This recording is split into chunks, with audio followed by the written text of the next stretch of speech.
Brothers and sisters in Islam, today we are going to talk about a subject that I think concerns each and every one of us. I can guarantee you that there will not be a single person here that would feel that this subject would not concern him or her.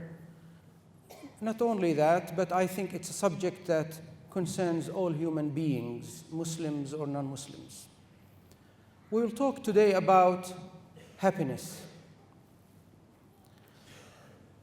All people living on earth are in agreement that they want to pursue happiness in this life. They all agree on one demand, that they all want to pursue happiness in this life. And Islam also orders us as Muslims to pursue happiness in this life.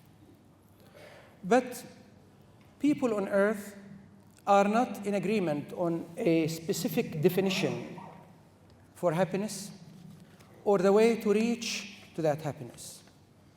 Several people have several definitions for happiness. And they have different ways for reaching to what they call happiness. When we're asked about how to attain happiness, we Muslims say that we have the recipe for happiness. We have it because we are following a religion from our Creator, from our Maker, who knows the ins and outs of all of us, the minute details, and therefore He gave us the recipe for the maximum attainable happiness in this life, realizing that the absolute 100% happiness cannot be attained in this life. It is for the hereafter. However, non-Muslims who do not believe in the Quran or Islam, they would not go by that. They want to find out for themselves. So, I'm going to be talking to you in the first khutbah today about a research study that was done in the US, and it is called the Harvard Study of Adult Development. And that research study was aiming at finding how people could attain happiness. What I will be saying in the first part of the khutbah is not my words, but it is really the words of that study. And if you go to YouTube and you search under the Harvard Study of Adult Development, you will find that there. The presenter of that study starts it with the question, what keeps us happy and healthy as we go through life? We all want that for sure. What keeps us happy and healthy as we go through life? If we were to invest now in our future best self, where would we put our time and energy? This was his goal. So a recent study in the US reported on that. They started with asking the question, how should we research that subject? In fact, the study that I'm talking about today started in 1938. In 1938. And the question was, already at that time, how can we check what is it that's making people happy or unhappy? Well, there are two ways to reach to that. One is to take a group of people and then check their status whether they are happy or unhappy, and then ask them to remember their past. Try to learn how they spent their life. Ask them about things that happened last year, 2 years back, 5 years back, 10 years back, 20 years back, 40 years back, 50 years back, since the time that they were teenagers, to try to see what is it, how they lived their life to make them happy or unhappy. However, it was concluded that this is not really a reliable approach at all, because we are asking people to tell us out of their memory. And we know that a lot of times our memory fails us. So they decided, in order for them to find out what keeps people happy and healthy, is to do it the difficult way, is to see if we can take young people, say like teenagers, and keep watching their life as it goes on. And this is how, and we report what we see, not what they remember, what we see. That's what they did.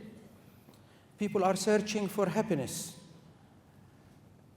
In the second part of this khutbah, I will actually give you an Islamic recipe for happiness that each and every one of us can take. An Islamic recipe for happiness. In the first part of the khutbah, I want to present you what this human study has concluded. So in 1938, the Harvard study took 724 participants. They were all young adults, mostly teenagers.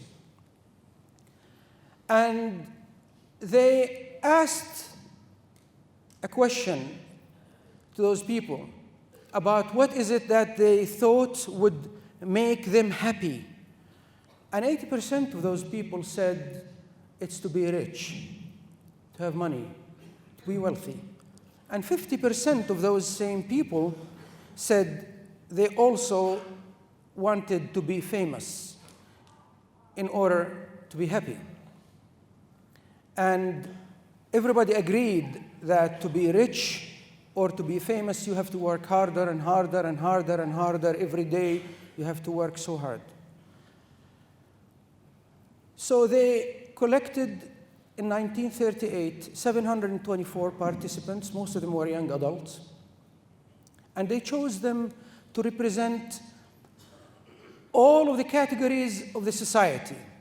Some people from the rich part of the society, and others were coming from the slums, from the ghettos, from the poorest of the poor.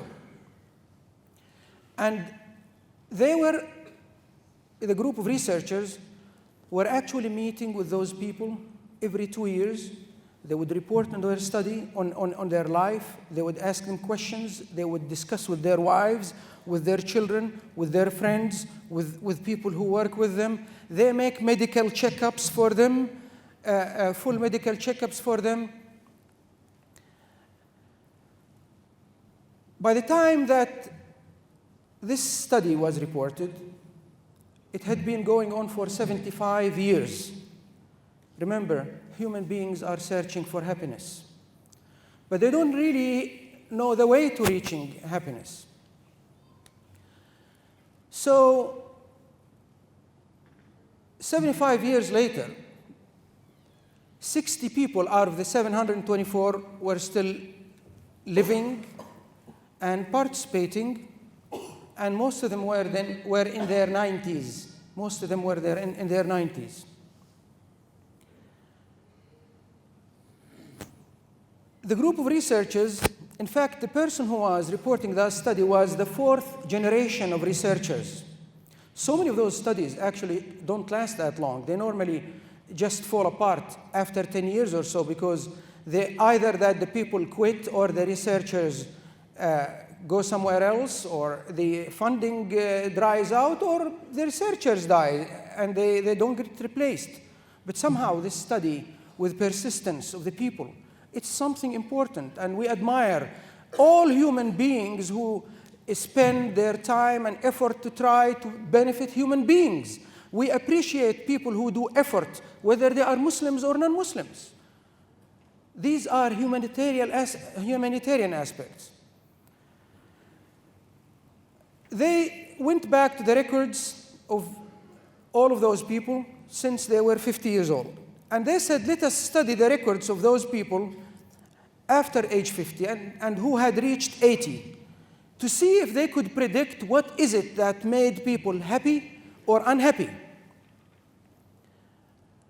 And they found, after 75 years of study, that it wasn't really the wealth or the fame or the extremely hard work to attain those two what was making people happy. It was good and healthy relationships with the people, period. It was good and healthy relationship with the people that eventually was the common denominator between all of those people who were happy.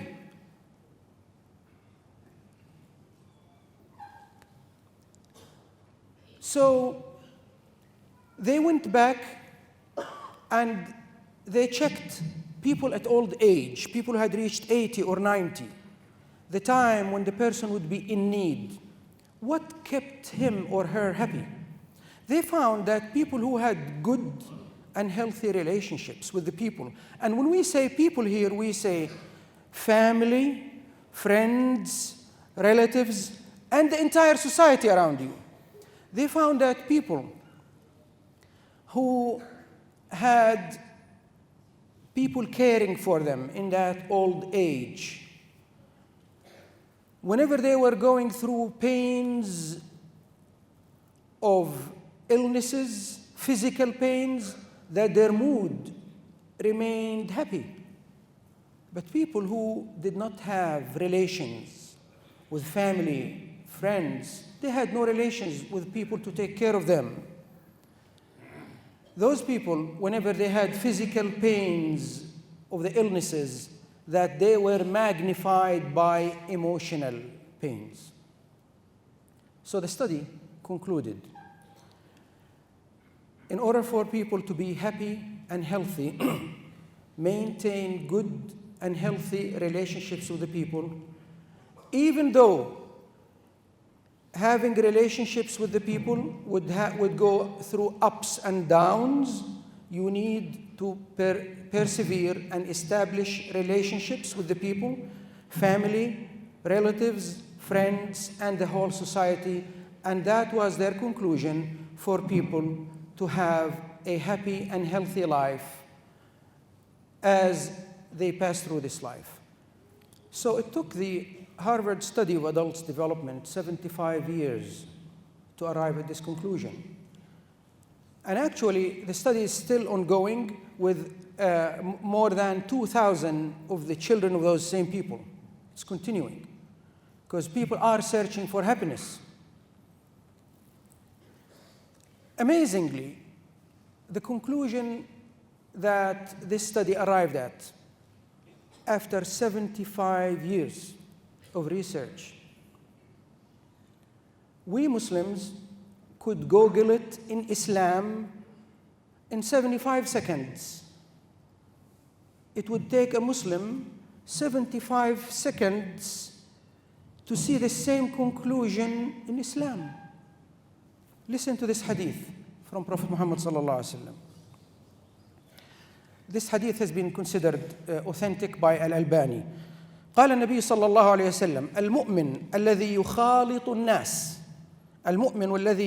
الناس ويصبر على أذاهم أعظم أجرا من المؤمن الذي لا يخالط الناس ولا يصبر على أذاهم. Prophet Muhammad صلى الله عليه وسلم said, the believer who mixes with people and bears their annoyance will have a greater reward, will be better off than the believer who does not mix with people and patiently bear their annoyance. That's it. This is why when some people ask us Muslims, they say, look, all religions and all good beliefs ask for the same thing. They all tell us, be kind. They all tell us, be generous. They all tell us, be loving. They all tell us, have good relationships with the people. They all tell us, have good relationship with your family, husband, wife, children. They all tell us, have good relationship with the society. They all tell us, help others. They all tell us, don't cheat. They all tell us, don't betray. So why should I follow only Islam? All the other religions and major faiths say the same thing. Then why should I follow Islam? We tell them that the difference is that not only Islam asks for all of those things and far more, but the difference is that Islam leads us to the way of achieving them. It's like somebody manufacturing a catalog, manufacturing a machine, and then just giving people headlines. Don't abuse that machine. Don't run it for too many hours. Take care of it. Keep it clean. Just general highlights. But he does not have the detailed catalog, which could probably be 20 or 30 or 40 pages, with so many detailed instructions. If you see this, do that. If you see this, do that. To prevent this from happening, do it. They don't have the detailed instructions. We Muslims have the detailed instructions for all aspects of our life, happiness is being one of them. This does not necessarily mean that we Muslims are happy. It doesn't really mean that, because happiness is something that you need to work for. And if you are a Muslim and you don't work for happiness, you'll just not get it. You need to work for it. And the maximum degree of happiness can only be attained through the directions of Islam.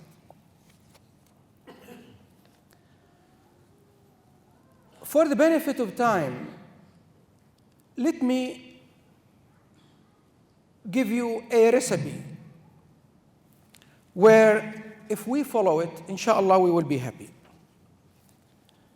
But before that, let me just address 2 points. Does Islam have any problem with people being wealthy? Because the study reached to the conclusion that it wasn't really wealth or fame that led people to happiness. It was good and healthy relationships with the people. So does Islam tell us that you don't need to be rich or famous? Does Islam have any problem with wealth? Not at all. Not at all. Just look at the Quran and count how many verses in the Quran where Allah subhanahu wa ta'ala praises and commends wealthy people who spend in the path of Allah. Look at how many hadiths by Prophet Muhammad sallallahu alaihi wasallam where he praised certain Muslim people in name for giving in the path of Allah. What about fame? Do we have any problem with fame? Not at all. If we take fame as recognition, Islam does not stand against a society recognizing people who do good. In fact, Prophet Muhammad sallallahu alaihi wasallam asks us to say thank you to people who do good things to us. And who does not say thank you to people would not be one who would thank Allah. Prophet Muhammad sallallahu alaihi wasallam, in one of his hadiths, he actually says that very clearly. Prophet Muhammad sallallahu alaihi wasallam said, "Man la yashkur al-nas la yashkur Allah. Man la yashkur al-nas la yashkur Allah." Who does not thank people for the good that they do would not thank Allah. So there is no problem in Islam with recognition for somebody to naturally become famous for being a good doer, as long as he is not doing it for that purpose. Let me give you a recipe for happiness. And this is not necessarily the only recipe, but this is a recipe for happiness extracted from Islam. As we said earlier, if you do not work for something, you just will not get it. Islam is a realistic religion. And therefore, if you want happiness, you need to work for it. And Islam is to do with giving people their rights. The first thing is to give people their rights. And if everyone gives everybody else their rights, the society would be much better off. So, give the due rights to the following 4 M's, things that start with the letter M. You are, inshallah, going to attain the maximum attainable happiness. And this is why I know I'm underlying attainable happiness, because the 100% happiness will not be here. The first M is the Muslim individual himself. Give the due rights to the Muslim one's self. Give the due rights to yourself, to the Muslims one's self. Yourself has, all of yourself has rights upon you. You need to fulfill those rights. And you need to understand what you are first. What are you? What am I? You are composed of 4 constituents: the body, the mind, the heart, and the soul. So Islam tells you, take care of your body. Take care of your brain. Think. Express your views. Try to reach for your ambitions. The heart, which is the passions and the emotions, the emotional relationship with the people. And the soul, which comes through connection with Allah subhanahu wa ta'ala. Those 4 constituents, you have to take care of yourself. Because if you are not well off, then you will not be able to impact your life at all. How can you impact your life if your body is in a bad shape, your mind is in a bad shape, your emotional relationships, your heart is in a bad shape, and your soul is in a bad shape? It's not in connection with Allah. So the first M, the Muslims one's self. Give due rights to yourself. Second, give due rights to the Muslim, that's the second M, to the Muslim society around you.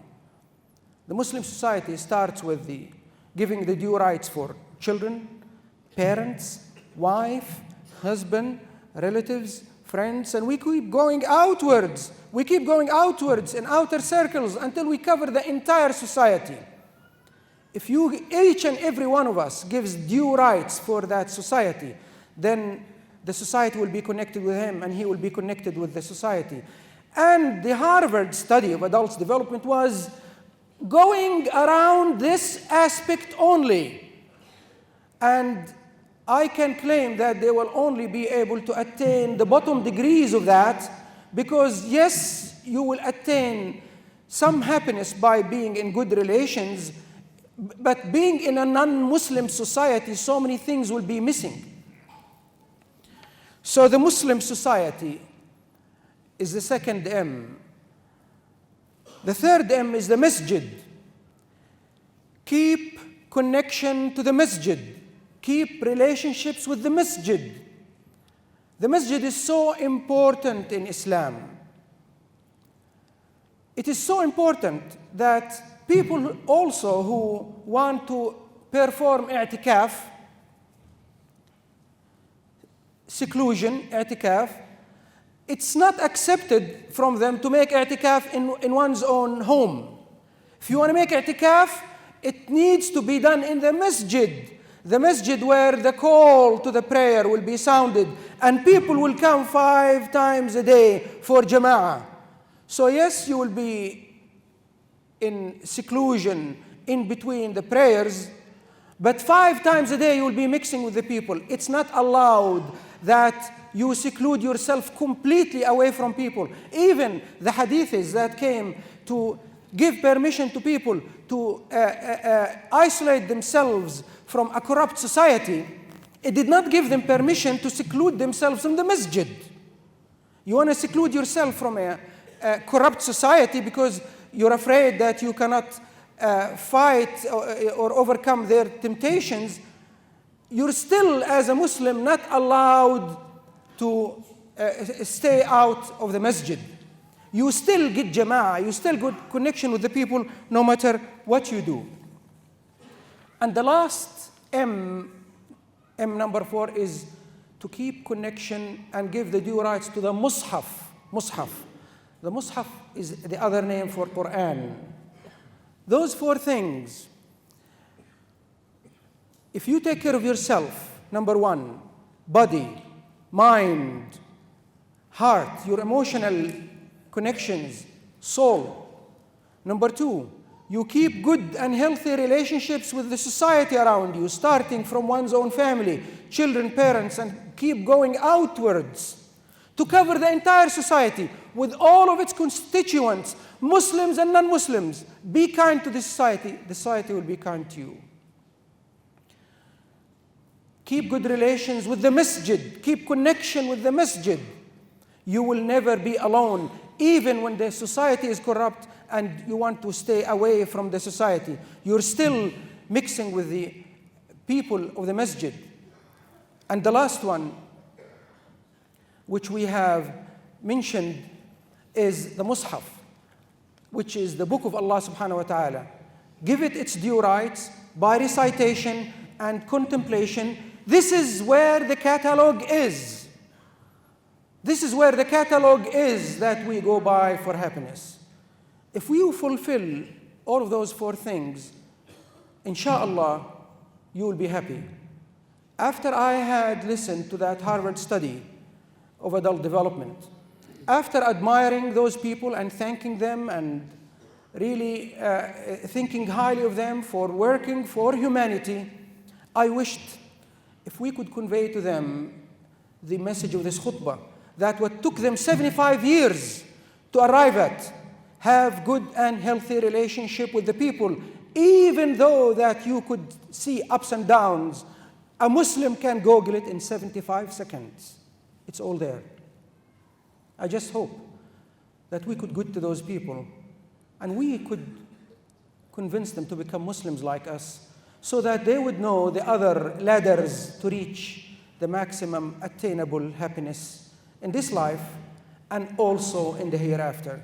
Islam guides us to how to be happy in this life and also how to end this life happily, to be happy in the next life.